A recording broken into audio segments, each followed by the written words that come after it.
Sorry. Fantastic. Hi, everybody. Welcome to today's Tuesday topic. Today is Please Allow Me to Introduce Myself, Practicing Your Elevator Pitch. This is John Beilenson. I'll have him introduce himself so that he can just give a little more background. Sure. If necessary. We also have some other great Tuesday topics coming up next week. We've got America to Me Session 2 about the series America to Me Real Talk. And then after that, we're taking the week off for Thanksgiving. The week after that, we'll be back for the final Tuesday topic of the quarter, which is sharing models of depression in African American women. So I think that'll be an interesting topic. Thank you. So, okay. Take it away. Thank you, Darren. So welcome, everybody, to our Tuesday topic. Please allow me to introduce myself. Again, this is going to be a kind of a whirlwind tour of introductions and storytelling, personal storytelling. And so I'm looking forward to joining with you on that. My name is John Beilenson. I am president of SCP, which is a socially responsible communications and public relations firm out in Wayne, Pennsylvania. We work with a variety of nonprofit organizations, foundations, government agencies to help them use communications to create greater good, social good. And we do that in a variety of ways: website development, strategic plans, branding, all the good stuff that public relations firms generally do. And over the last almost 2 years, we've been working with the College of Nursing and Health Professions to work on its communications. And in particular, we're quite proud of the work we did on the People of Purpose project that you see around the walls of the 10th floor here. And actually we'll see more of, I think, in the coming months as well. So I do a lot of these kind of workshops on a variety of topics for academic leaders and innovators and staff people and students. And this particular topic is, I think, a really helpful one, not only to learn about the basics of one's introduction and how we introduce ourselves, but also to think a little bit more deeply about our own messaging generally. So how do we take a lot of complex information and boil it down into a short and concise statement or set of statements? And in fact, the philosopher once said, we contain multitudes, excuse me. And so again, I'm going to challenge you all to develop a 20 or 30-second introduction that somehow encompasses all of you. Certainly, it would take a lot longer than 30 seconds for me to get to know all of you or for you to introduce yourself. But again, this is part of the work of developing an introduction and actually understanding how to distill a complex body of information into something that is appropriate for a particular situation and that is persuasive and compelling. So is that right? I think I just got a little bit of feedback, but I guess somebody was logging in. Okay, so we're good. So today we're going to talk a little bit about. Let's see. Are we going to do anything here? I'm not moving this forward, but I can do this. Okay, is that working now? There it is. Got it. So here's what this is what we're going to cover. I'm going to talk to you a little bit about stories more generally and about personal stories. And about why good introductions can be helpful to all of us.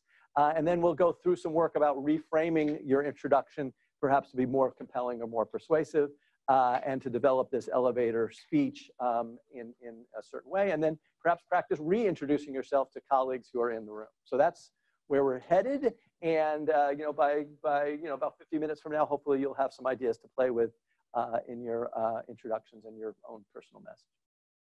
All right. So stories matter, right? So indeed, a lot of people think, one of the basic things about our species is that we tell stories, right? And in fact, some have argued that the ability to tell stories and to gather people and communities through stories created an evolutionary advantage for humans and enabled us to outcompete other species, similar species to us, way back in the day, so to speak. And indeed, this is the way we make sense of the world around us. So stories themselves are critically important, and the way we tell stories and how we tell stories and when we tell stories really matters. In addition to sort of the importance of stories in general in terms of communications, we use stories to shape our own lives, right? our introduction or our personal story is not like a Wikipedia sort of biography with fact, fact, fact, fact, fact. We actually choose pieces of the elements of our own sort of biography, and then we stitch them together in some way to make meaning that is useful to our purpose or to the person we're trying to introduce ourselves with. And the act of creating that story, in fact, becomes part of our own personality. It sort of helps us understand who we are and why we do what we do in many ways. And in fact, of course, then once it's made public, it helps others understand who we are as well. All right. And in fact, again, I think this is an important part that the life stories don't necessarily just simply reflect our personality. They become parts of our personality. So you may have multiple stories that you tell about yourself to different people, to your family, to your friends, to your professional colleagues, to other folks outside of work as well. And again, how we actually stitch those different stories together, how we use those stories is sort of becomes sort of part of who we are. So this is sort of why why I'm sort of here today, to kind of help you with those stories and to help maybe think a little bit about how you tell your own story and how you might tell your story differently to perhaps help you think forward into new opportunities or new ways of new work opportunities, new professional opportunities that are important to you. Now, what we're going to talk today about is sort of introductions, right? So I'm going to talk about sort of, introductions, and because in fact, how we start really has a lot to do with how we end up. If you can think about, first impressions are really critical, right? So you want to have a good, solid introduction for yourself when you're meeting somebody for the first time. And in fact, it oftentimes creates a real missed opportunity, right? Oftentimes, particularly when I'm working with researchers, they're always asking me, like, they work on some messaging or something, and they're always focused on the most difficult part of the research and what they want, some kind of tough question they're going to get. And then they get something like, oh, so tell me a little bit about your research, right? And similarly, when you meet somebody, they're not going to ask you, they oftentimes don't ask you something complex or difficult. They say, oh, so tell me a little bit about yourself, right? And you have the opportunity to actually start the conversation in a particular way. And if you don't have a good introduction or a powerful introduction, there's an opportunity that you can, that is certainly missed. Of course, on the conversely, there are opportunities to be gains. There's a way to kind of, a good introduction, again, begins a conversation. It enables you to help you be clear about your professional identity and sort of what it is that you hope to gain from a potential interaction. And it points that sort of interaction in a direction that can be important to you. The other thing I like to say is that that this is good practice, as I described. That this is this small little package can be used in any number of ways. You're in a meeting, right? And they said, you're going around the room and you have 15 seconds to introduce yourself. You can do that. You're at a a cocktail party or a professional meeting. More casually, someone says, who are, what are you about? Let me learn a little bit more about you. It also enables you to kind of practice going short, right? Because oftentimes we are asked, and this is very true in the academic setting, where, particularly, the professorial folks can stand up and talk to you for 50 minutes about a particular topic, but then, say, well, can you just tell me in a few seconds, like, or in a minute, sort of a little bit about your work or about yourself. And again, so many times I've seen people stumble to be able to give that tight, short answer. So the practice of this is helpful, I think, in many ways. So what I'd like to do is to help us think about how we might rethink, if you will, reframe our introduction. And I want to start maybe with the folks here in the room, and Darren, if there are ideas that come through the chat, you can maybe offer them as well. But to maybe spend a minute or two thinking a little bit about sort of how you traditionally introduce yourself. What are the elements of that introduction? What sort of works? Maybe what are some of the challenges that sometimes you face when you're introducing yourself? Yes, okay. The pronunciation of my name. Yes. Because I always have to say, instead of hi, I'm Soka, I have to say Yeah. A lot of times when I just say, hi, I'm Soka, people just get all tripped up because I don't say hi, my name is first.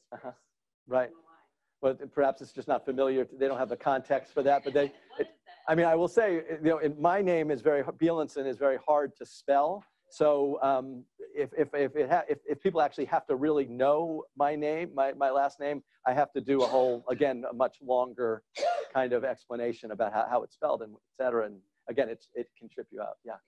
Sorry. I think the reason I freak out is because you say, I'm so. Test. You're so what? I would imagine that's why. They hear the Oh, so. interesting. So they can hear you online. I'm so thirsty. I'm so what? Maybe, yeah, I'm that's so why they cock. freak out. I'm Soka. Anyway. Whatever comes. Okay, Yeah, your turn. James. Sorry, didn't mean to No, that's steal right. your thunder. Again, that's part of the discussion here. Yeah. I was just going to say, in my line of work, I have multiple versions of what my introduction is, depending on the context. Right. So I often find myself trying to figure out which one to use and what are their preconceived notions about who I am and what we're meeting for. Yes. So could you give an example or two of that? So I work in development, and so a lot of times people can have a particular idea about what my role is. So, this is James. He's here to twist people's arms and make sure that I support the institution. Is that what you say to them? That's what I try to say. So I think you may not be that successful. I just a thought on that. You can often see the title and make the assumption. So yes.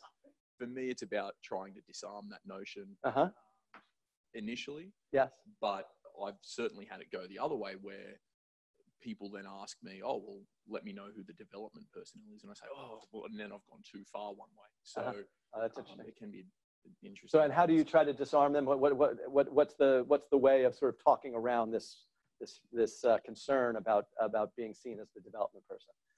Do you have I try to find mutual ground. No, here to learn. Here to learn about your work. Yeah. So they're like, I do more than that. It's we offer partnerships. I create. So offer some of the other parts of the role that you do, right? Which then tends to be a little bit more disarming. They then get the guard goes down. It isn't just here to accomplish a. Gotcha. So okay, interesting. Okay, well, good. So this will hopefully this exercise will be helpful in terms of finding some of those examples. Other ideas, other ways that you introduce yourself. You want to pass that back? Is there anything, Darren, online or? Okay.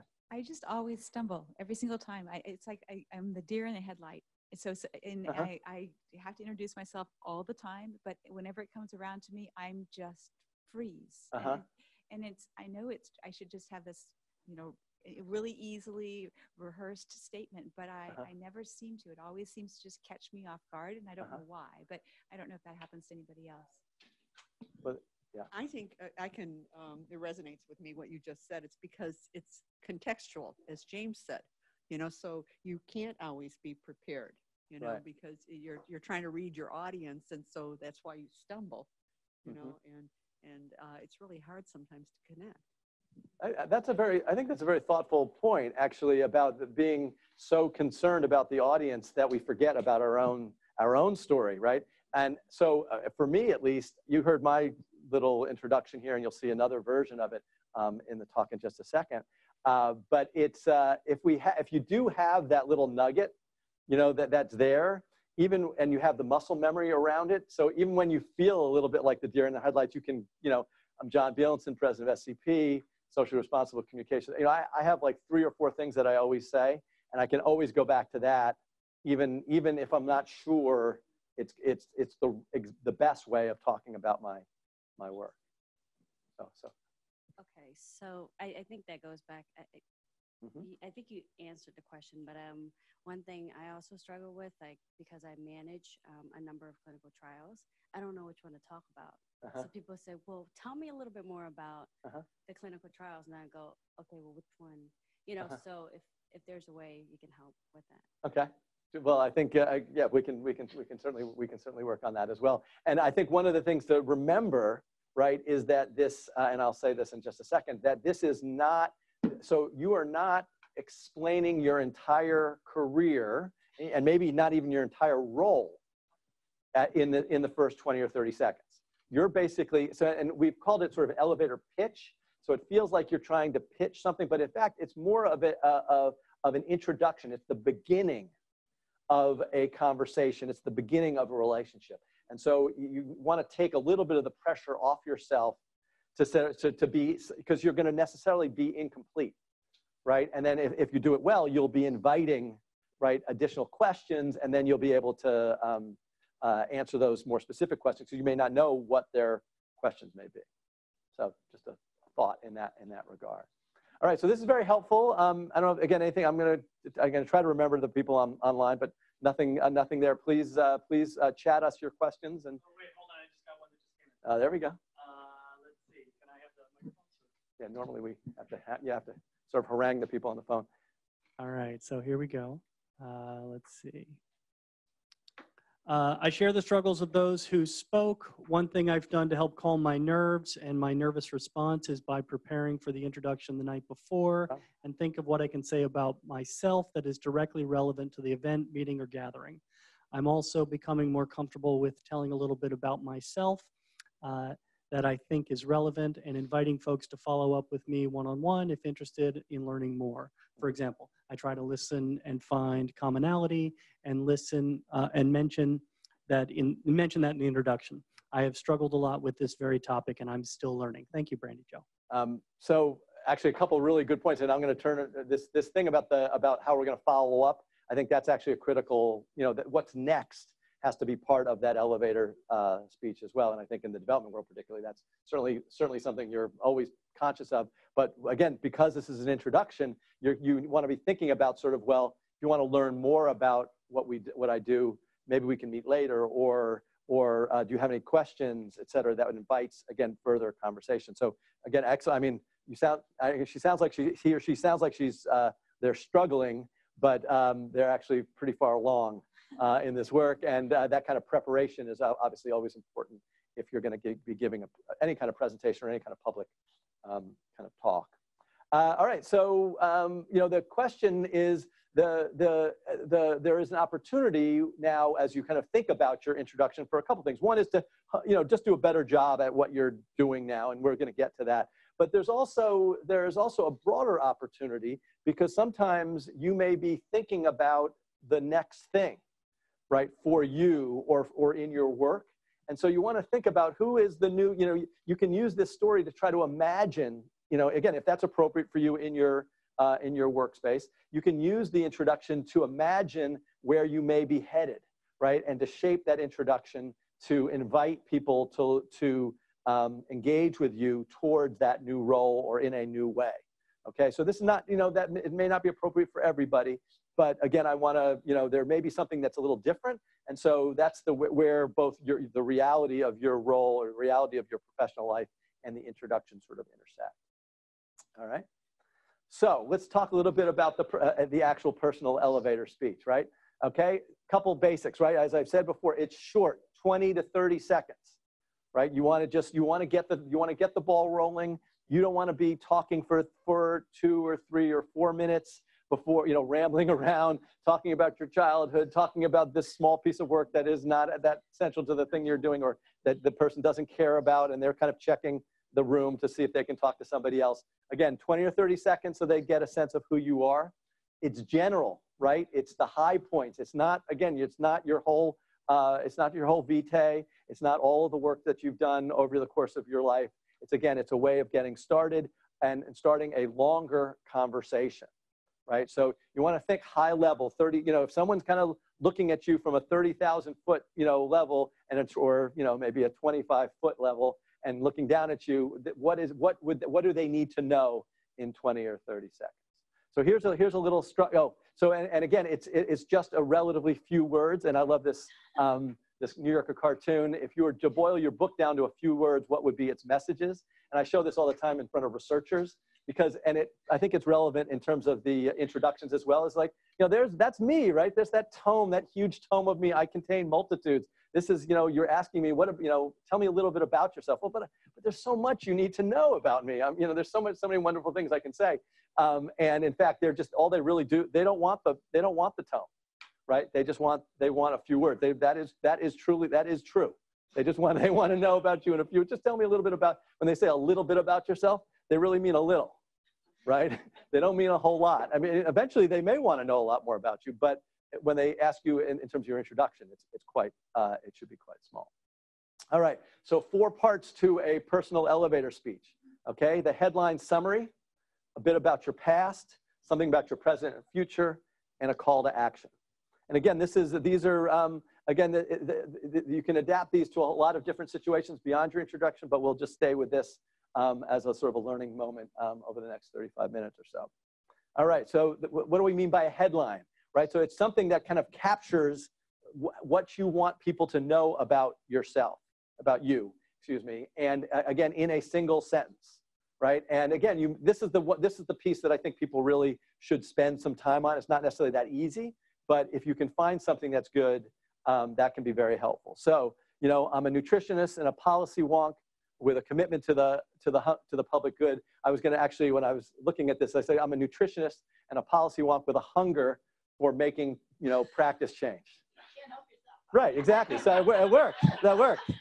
So in other words, it's like, oh, so someone will remember that, right? So a little turn of phrase that enables you to kind of, you know, that's not just I'm a policy wonk, a nutritionist, et cetera. That's fine. That's good. That's where we start. But if you can get to something a little better, that's better. I'm a psych nurse with an unhealthy obsession with child development. Okay. So again, a little play, et cetera. I'm a physician assistant concerned with issues of domestic violence. Again, that's not a play. That's just it's a straightforward description. I'm a health science researcher who struggles with issues related to people struggling with addiction. Okay. And this is one I use. I'm a communications expert dedicated to helping all of us get wiser about older. Okay, because we do a lot of work in the aging field, and Soka and I work together on all that work at the Age Well Collaboratory. And I'm a creative arts therapist who, you know, is looking for unique ways or creative ways to help assisted living facilities make their care sing. Okay, so again, so it's a little bit of a play. But there's nothing wrong with the one, I'm a physician assistant concerned with issues to domestic violence. That's fine as well. But if you can create something that's a little bit memorable around that headline, then that's you know, you get an extra added bonus. So once you have the headline, you want to talk a little bit about sort of what you want to build a little bit of credibility for yourself about your past, right? I spent the last decade at Drexel as a professor at the College of Nursing and Health Professions. For many years, I've run arts therapy projects for palliative care programs. I spent time developing policy proposals around dual eligibles for a national think tank. I spent almost 20 years in the Navy helping people get needed healthcare services. I started my career in juvenile justice as a director of public affairs in New York City. That's part of my past. And I've been studying how environmental factors influence dementia. Now, you know, some of these are perhaps a little better than others, but all of them are very general.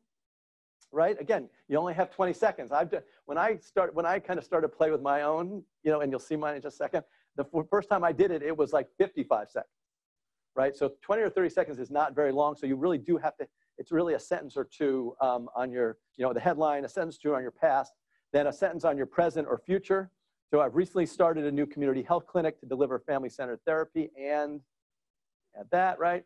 I'm spending the next year hoping to learn more about health policy, and I'm entering a new career phase and exploring ways to, so again, so this kind of signals to people that, you know, this is what I used to do. Now I'm thinking about something else. And again, that's a very interesting sort of moment. Now I'm doing something different. So what might that be? And how perhaps can you help? I'm graduating from the College of Nursing and Health Professions. And I'm looking for a job that will allow me to. So again, that again signals to the person what you're hoping to do. I'm interested in learning about the practice implications of, again, if you're in a research or a practice situation, I've realized that health policy is so important. I'm spending the next year, et cetera. So these are just some, again, ways of starting those sentences, and then you'll have particular details that you can fill in. And then finally, so you have your summary, your headline, you have the past, you have the present/future, and then you have a call to action. And the call to action is, can we set up a phone call? Right? Can we meet at the upcoming GSA conference in Austin tomorrow or the next day? Can I send you an article on a particular topic? I'd be happy to put you in touch with Let's talk at the next meeting. Talk to me over lunch. I'd love to chat about. Right? So again, that's so that you want to kind of round it out so that the conversation, if you don't have that call to action, then then it's over. Right? There's no expectation that this conversation is going to continue. So what can you do?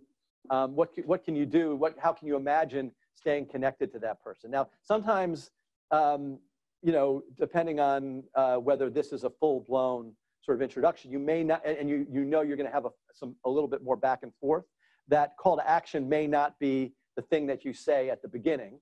You do your headline, the past and the present, and then, you know, you also have in your back pocket, right, when you're done with a conversation, the ability to say, okay, well, hey, well, this is great. Here's my card. I'd love to follow up with you about X, Y, and Z. And I want to send you this article. I think I oftentimes sending the article, sending information, being useful to the person is something that's very helpful. Tom Gilmore, who runs the Center for Applied Research, CFAR, which is a consulting firm just a few blocks away over, actually closer to the Drexel campus, actually. He would always, we'd have a conversation. I see him on the train or something, and I'd work with him 30 years ago in New York City. And I'd see him, and, oh, Tom, how you doing, blah, blah, blah. And an article would always come back the next day. It wouldn't be like, oh, great to see you, John, blah, blah, blah. But he would always send me some back. He'd always add value to the interaction. And again, I wish I was as assiduous about that, but when I'm on the top of my game, that's what I try to do as well. All right, so let's sort of pull it together, right? So hi, my name is John Beilenson. I'm a communications expert dedicated to helping all of us get wiser about older. During the last 25 years, my firm, SCP, has worked with a variety of nonprofit groups and government agencies in the aging field. We help them use communications to make a difference as more of us live longer and healthier lives. I've just recently imagined that I'm a faculty member at the College of Nursing and Health Professions, and during the next 12 months, I'll be pretending to do health science research focused on creating greater civility in our country's healthcare debates. I'd love to learn more about what you do, and I hope we could chat over lunch when this very exciting session is over in about 30 minutes. So again, it gives you all writing is genre writing, right? So this gives you a sense of sort of how long. This is one example. I think it's all right. But this gives you a sense of sort of, if you can get it down to this, you can almost use it in almost, you know, I would say in 75% of your, or 80% of your situations, and then adapt it, you know, for the other 20 or 25%. All right, so what I'd like folks to do is to, I'm sorry, so then the last thing to think about is whether you can add a story to the introduction. Again, this is probably not the first thing you say in the 20 or 30 seconds, but then when you've gotten started, the other way to kind of create something that's memorable is to tell them a story about that's relevant to your work and that they might remember. I oftentimes tell the story of, this is about a story about audience analysis that I tell about my son's first grade Little League team. And how I completely failed as a Little League coach in fact, I think I told it at the storytelling workshop that we did for the development people over at Drexel.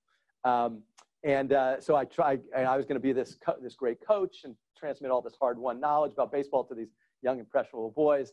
And I created this hour-and-a-half practice, and I had my cap and my clipboard. And after about 10 minutes, the whole thing just went, you know, kerflooey, because you can see they have the attention span of a swarm of gnats. And also they knew nothing about baseball. I mean, they knew much less about baseball than I ever expected. So I changed the practice, did all sorts of, you know, first of all, shortened the practice to 45 minutes, and then took them over to the playground. I would have just given them back to the parents after 45 minutes. They didn't want them back. The parents didn't want them back. They wanted me to take care of them for an hour and a half. What I learned very quickly was that I needed to be very, you know, I needed to understand my audience more effectively. And so again, it's a relevant story. If you can, in that context, if you can find a relevant story about your own experience that is, you know, again, you can laugh a little bit or engage people in a way, it lets them know a little bit more about you as well. But that's not something we'll probably deal with as well, but I wanted to add that as well. And it gives me a chance to show this picture. My son, who, is the guy with the intellectual kid with the tongue hanging out and his hands over his face. He's now 22. He just graduated from college, And he's actually getting his EMT certification here at Drexel this fall. So again, they do grow up. They're all they yeah each of those kids have some stories, some good stories actually I could tell. But anyway, that's another thing to think about is this story.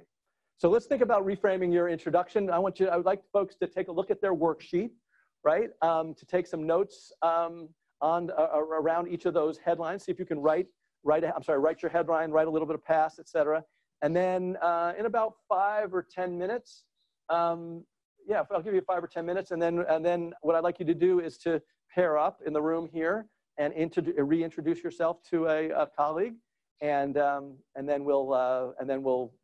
you should reverse the process, and then we'll just have a brief conversation about that before we break. And the folks on the phone, if you want to just write up your introduction and share that, or at least some notes on that, we'd be happy to hear your story as well. Can you put yours back up? Of course, thank you. No, that was what I'm supposed to do that. Actually, I have a note to myself to do that. And I oftentimes forget. That's good stuff. Perfect, thanks. And if the folks on the phone have any questions or et cetera that they hope in the Q&A for me to handle, make sure that it would be great for people to share those via the chat as well. They can share via the chat, or they can turn their microphone on and they can talk. Oh, okay, yeah, jump in. Would love to hear you.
I'm going to give you a couple more minutes, and then I'll have you pair off and start to practice.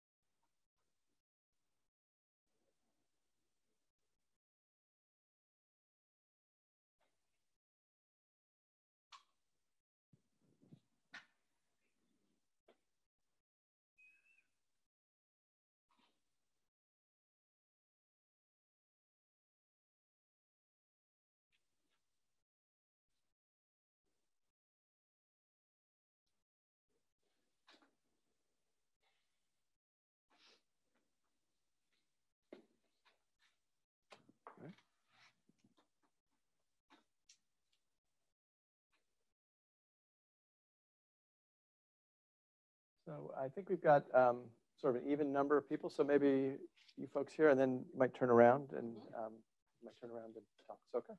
And if you want to just practice your introductions, and again, this is just practice. You'll be able to, you'll be able to do, work on this further. But just to give you a chance to start. Oh, you want, yeah. If you need a minute, no worries. Yeah, we'll come back together in, probably by 10 up.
All right, let's start to get it up on your feet. You got to take it, Yeah.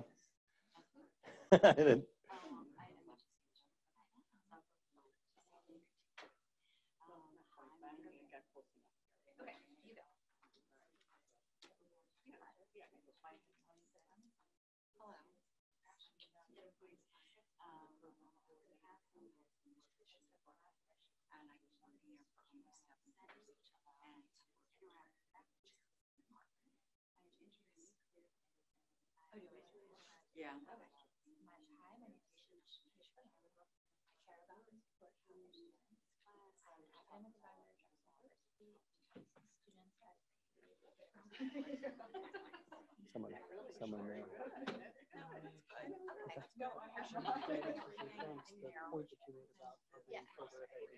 Oh, good.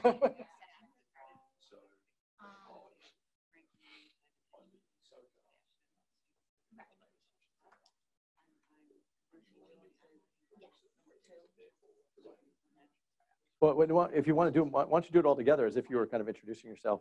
Oh, okay. Just like. Yeah, just like as if you were gonna. Yeah, I'm sorry. Yeah, I don't mean. Yeah, right.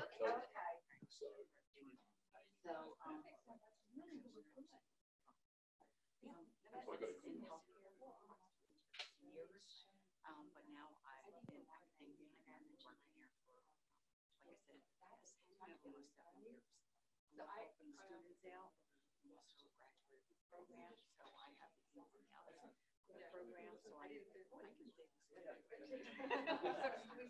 I can break that, but Yeah, see, I think that's good though. I was filling my brain, as I'm going along here. Good. I like the headline. Then you feel like you've never met this person before, like right. If we go to a meeting where you just say like I wouldn't say a lot. Yeah, very nice. Very nice. Yeah, I'm very shy, so I wouldn't go It's all so the way out. funny because I know you, so I don't I think know. you're shy, but I am. I'm very shy. okay. Well, it's the 30,000 foot view, so you don't have to get into the specifics. That's exactly what you want to do in terms of framing up the introduction. That's very good. To make this happen. And Right. And then everyone starts cracking up. Oh, really? That's good. I'm always willing to help the other person. I know you're about to start your year. I know. Well, I did it already. Yeah, and then I kind of lost. my career is centered on student If someone just came up with 8 years, started in an operations role, in 2011, I transitioned to sort of go to senior student advisor role for 2012. And then I was going to say,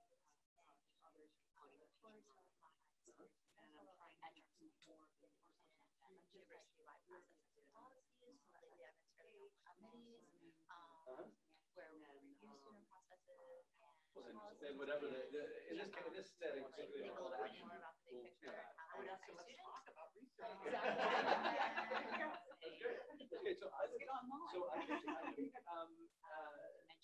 one thing I might say is that highlights, you might sort of mentor others, I don't know, other students or whatever that expand it a little bit. Yeah. I would build on that. It feels like That's how I am. you're underselling. I would kind of lift that up. I think that's fast. Because probably I'm trying to get everything in a short period of time. But you know, the positions are always like, I don't have time, I don't have time. So you have to practice and say what you need within a certain amount of seconds. Yeah. And then when you have somebody go like this, why people have to watch every 5 seconds? It makes you go faster. Exactly. Yeah. Like someone to the back of the row and like wrap it up right now. So yeah, if there's Yeah. or Start something from like the that, beginning, she comes in at the end, and I need to know the beginning. I would say that I was very experience. There you go. Yeah, What we do to help students. Own it. Yeah. All right, good. Well, this is excellent. She does it. All right, how's it going here? You gonna wrap up with that?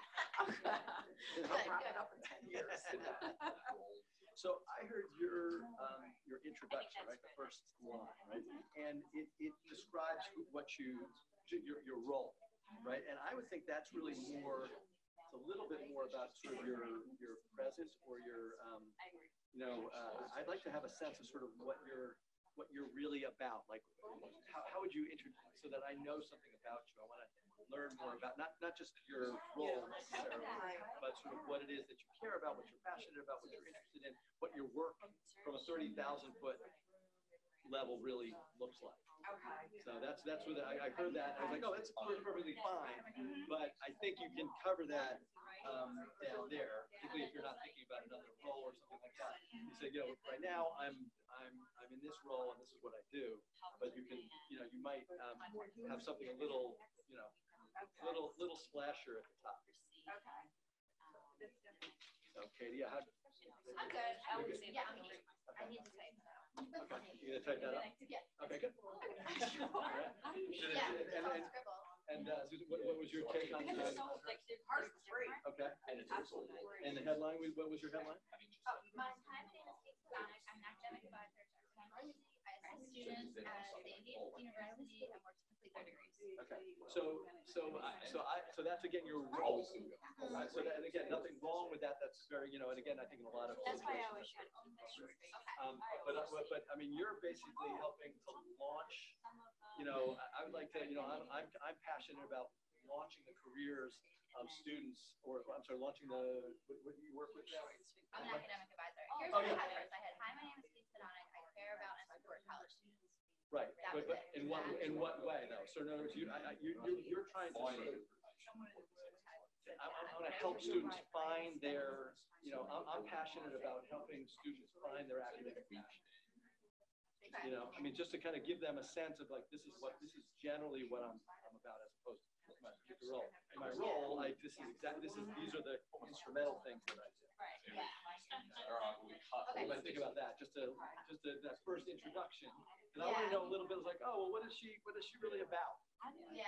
What are you generally about? Not just what your day-to-day job is. Okay. Okay. Okay. Because then you can. Does that make sense? Yeah. Okay. Just to see how I can't go that way. How's that? How are we doing? Yeah. Yeah. What was your headline? My headline is Or students didn't say.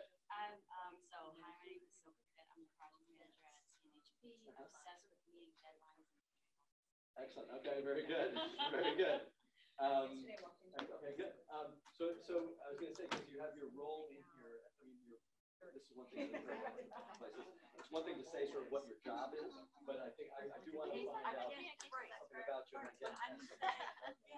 Yeah, I can't say. That's actually very good. That's a very good note to start. So that's good. And Jay, what is your? And yeah, what do you? I'm an expert in trying to get Well, so this was course schedules Yeah. for students so that they can. I think if this needs to be more general, Yeah. you can just say your passion. So maybe a potential donor, maybe Like say ours might potential be donor. very Right, similar, does that like change we're context? Yeah. Because I would improving the student but so anyway, so I guess I try and generalize. You know what I mean? And then like under that falls all the bazillion things that we do that most people probably don't really want to hear that much about, you know? So. Drexel. At Drexel, I worked in college of publications, connections. College. I work to help people connect. That's good. So There you go. I I like can see it. what it That's sounds good. because it Okay, saying that's the support excellent. systems. I was like, hold it. What does that mean? Right? And so what are the concrete things? Are there some concrete things that you can throw in there that give me a clearer sense?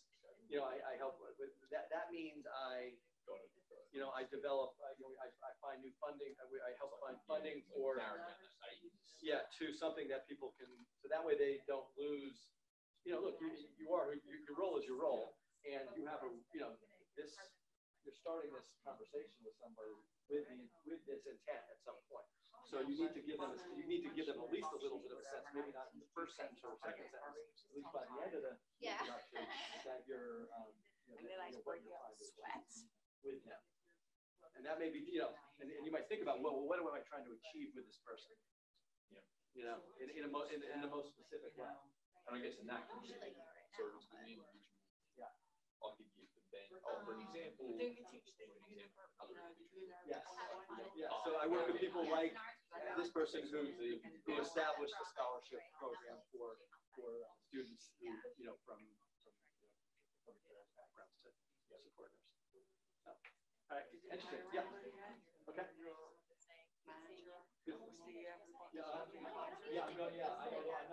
not gonna miss. I'm gonna go to one Thursday. That's great. Yeah, I like that. All right. All right, folks. We're gonna. Anything else, Darren? From the group. Anybody online if they have anything they want to share? Yeah. Anything? So, folks, thank you for joining in. The folks in the room, particularly, joined in the exercise. I think very, very energetically and helpfully. I'm wondering if anybody on the phone might be willing to share their headline. Yeah, Brandy Joe, you want to go ahead and turn your microphone on so we can hear you? Hi, yes, hello, can you hear Hello. me? Yeah, we can. You sound great. Hi, oh, thank you. I'll apologize in advance if some puppies start yelping. Okay. Okay, so just the headline part? Yep. All right, I wrote, yeah. Hi, my name is Brandy Joe Milliron, and I'm a community nutrition scientist. My current research explores the ways that nutrition, wellness, and healing behaviors promote healthy cancer survivorship and caregiver health. My goal is to create tailored, family-centered nutrition supportive care programs to optimize health. Very good. And then you'd have a call to action depending on what the situation was. Now, so this is your headline was very much like a number of the headlines that folks in the room used as well, which was it was a fairly straightforward description of their position, right, and their role. And what I'd encourage you or challenge you to try to think about is sort of what are you, if we needed to find out what you're really about, what are you passionate about in one sentence, right? What would that be? Because you can get to your role further down. So yeah, I guess I wrote what I was really passionate about in the what's going on with you, what are you looking forward to say that again. So say that again. So I wrote it down like later in the worksheet. Yes. I didn't do one sentence. That's all right. That's all right. I'll kind of do this backwards. I said, team science drives and inspires me, and I'm looking forward to continuing more of these types of projects. But I wrote that after I said, more recently, I've enjoyed working in teams to develop and implement interdisciplinary supportive care to help families navigate through medically complex situations. And I gave some examples. Yeah, so so this notion of a team scientist is kind of provocative. You know, it's like, you know, I'm a team scientist committed to helping families, make sense of complex health and medical situations, right? You know, and then you might have to explain briefly sort of what a team scientist is or why that's important. But I think getting that might be a provocative way of sort of connecting people to sort of what you're really passionate about. Okay, thank you. Yeah, excellent, excellent. But in general, I would say the most challenging part of the exercise for folks is that headline, right? And again, remembering that it's that, you know, that 25-foot high level or the 30,000-foot level, whatever metaphor you want to use, so that people can understand who you are immediately. Anything else, Darren? Anybody else on the phone who might join us? Anybody else online want to turn your mic on and say something? Share their headline or their introduction? No, I think. Okay, that's fine. All right, so again, I think that gives you a sense of sort of what of how you might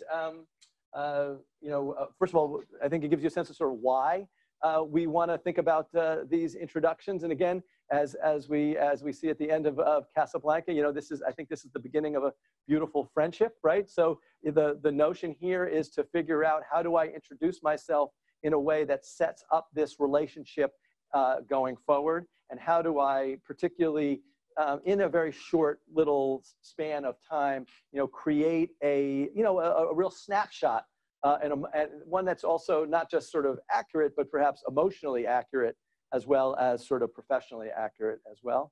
And if we can think about those four pieces of the elevator speech: the headline, you know, the sense of the past, the present, future, and your call to action, and ensure that that your introduction has all of those things, then again, I think you're in a much better shape to begin this friendship, to begin this relationship.